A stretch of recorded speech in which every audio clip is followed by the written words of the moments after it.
Welcome back to Living History with Ted Goldsborough and our guests today, Wendell Holland and Michael Antonoplos.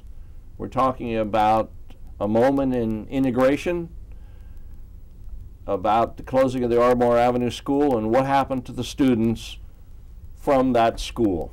And we'll turn it over to Michael.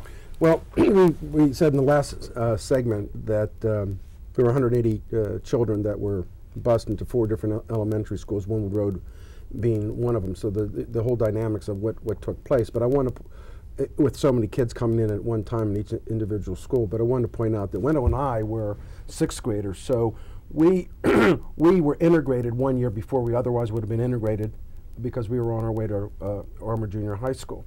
The kids that were in 1st and 2nd, 3rd, and 4th and 5th grade, they were being integrated a lot sooner than they otherwise would have been. So the dynamics changed at that time. We could say that we were the guinea pigs, our class in 6th grade, or we could say that we hopefully provided some leadership because being the oldest kids on the block in the upperclassmen, obviously the younger kids would look up to how we related to each other and how we were able to integrate with the school. But you know, when you're that young, from 1st to 6th grade, you're colorblind. You're too young to know much of anything, but you're old enough to be able to begin to develop some sort of leadership skills. Windward Road really provided a great forum for all of us. As Wendell alluded to earlier, the athletics was really an integral part, at least for us and a lot of people I know. On the recess, playing touch football was a big thing. Playing wall ball, that one big wall on the side of the school was a big time for all of us. Could you contrast the space in playing fields at Windward Road versus Ardmore Avenue? Well, I only know Ardmore Avenue from what I've read and I've seen in photographs, but we had 2 large grass fields. It was almost like L-shaped, if I remember, on the side and in the back. So I can imagine for Wendell when he said earlier, walking up the steps and feeling like going to the Supreme Court, walking around and seeing all the grass that those folks didn't have at that time. Particularly for athletes, to see that kind of, well, it must have been, I mean, you can allude to that because I can't imagine what was going through your head when you and Chunky and Michael and Robbie saw all that grass. Yeah. It was like being at Veterans Stadium. It really was, but it was joyful. It helped the transition. It's like that spoonful of medicine, spoonful of sugar, if you will, that helped the integration medicine go down. And our story was replicated in 4 different campuses at the other school districts.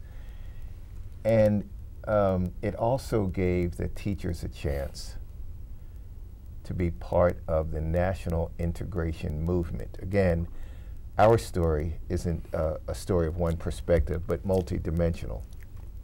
How were all segments of the community affected? Well, for those teachers who sat on the sidelines and didn't want to be involved in integration movement across the country, Mr. Hipple and Dr. Koopman made it your job now to be part of the dialogue and part of the activity, so that public policy that we talked about started to be pushed down throughout Lower Merion School District, virtually every place. Early on. Proudly, the class of 70, our class, was the class that 6 years later went on to be part of the first class that graduated from Lower Merion High School as a result of that moment of integration. I think the transition went well. It didn't look like James Meredith at Ole Miss, nor the Little Rock 9. I call it the Ardmore 59. Those 59 of us who went to Windward Road School made that transition with relative grace and style, much like the transition that Mr. Mandela made in 1993 in South Africa. That's the kind of legacy that we would like to leave with the school district. That's the kind of U.S. history of civil rights that we'd like to share with the school district. And that's the kind of story 50 years hence, You know, this year we'll celebrate a number of civil rights milestones, and Lower Merion has its own to celebrate in our story, in our moment of integration, and how we could dissolve a segregated school in the height of racial tensions in this country. It wasn't worse. The only time worse was during the Civil was during the Civil War, when racial tensions were really bad. But we dissolved the school and peacefully made the integration movement work, and all the better for Lower Merion and its students. Very proud of that. I look forward to continuing to celebrate it. What plans, maybe this is premature, but what plans do you have for the community to celebrate this milestone of 50 years? Well, quite a number of things, Ted, and thank you for letting us kick off, if you will, our project, our moment of integration. To its credit, and we're most grateful, the school district, the school board, has blessed our project. Michael and I presented our very same project of integration to the school board last spring, and it has assigned a task of administrators and teachers to work with us to tell our story in a documentary kind of form. We'll be working with Lower Merion High School seniors going forward, and we will have them and work with them to interview the various stakeholders in our communities: retired teachers, living parents, members of the Lower Merion classes of 70 through 76, those kids who were part of the Ardmore Avenue school who were bused. We hope as well to have a virtual history museum. You were kind enough to share with us and with your audience some pictures of the past. Well, we have a few pictures that we would like to share with the Lower Merion community and, quite frankly, to the world. Why to the world?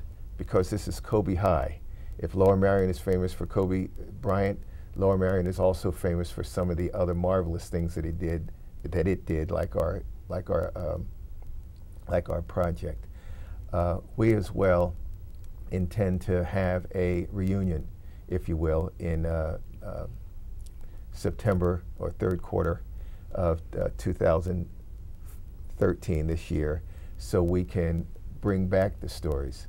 Gee, wouldn't it be nice if Michael and I could join others and go back to the elementary schools and sit down sometime in September and tell the little kids what it was like, much like the Little Rock Nine has done, much like James Meredith has done with their respective alma maters. We expect to do that. So we have a number of celebrations that we plan to do. But what's important, Ted, and you as a historian should know this, is that we have a story to tell. And our story is as good or as bad as anybody else's. And we're here to tell it.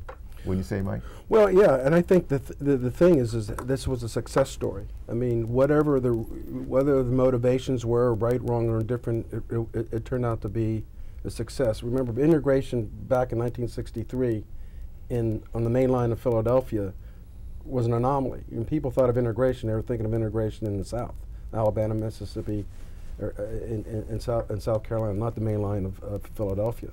And I think it's important to reflect upon.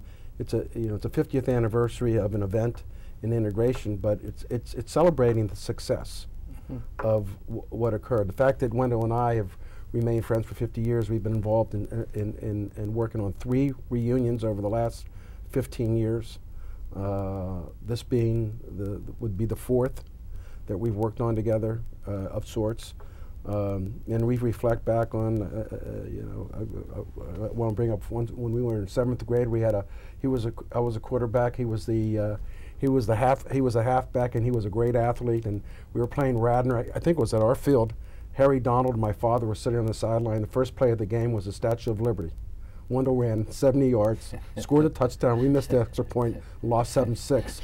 But boy, seeing him run the ball was a thing of beauty. And we'd like to reenact that too. Well, thinking about our shows, we've done a couple of shows here now, and reflecting back, a teacher trying to wrap up the class, our lesson here. The Merion School District had an old school building. It was built in 1901, and we're talking about 1960s. So it was a 50-year-old school building that needed repairs. Because the community around that school was mostly African American, the school became predominantly African American. And what could the school district do? You know, did they want to tear down that school and put another one there? Well, there wasn't enough room for that. So in a way, the NAACP did a favor by saying, do something. You know, you just can't continue the way this has been going on. And so the NAACP put pressure on the school district, and a decision was made quickly, and the children were sent to other schools. And it seems as though, from our perspective 50 years later, that it worked out quite well. Wendell, any closing thoughts? Well, we have a story to tell. It's a story of success and promise. It's classically Lower Merion, and we invite you and your audience to share our experience throughout the next 8 months here in the school district. Michael? Well, Wendell mentioned that 2 weeks before the integration in Wendell Road and all the schools, Dr. King had a speech, and one of the defining components of that speech is he said that I hope there will be a day when one is judged not by the color of their skin, but by the content of their character.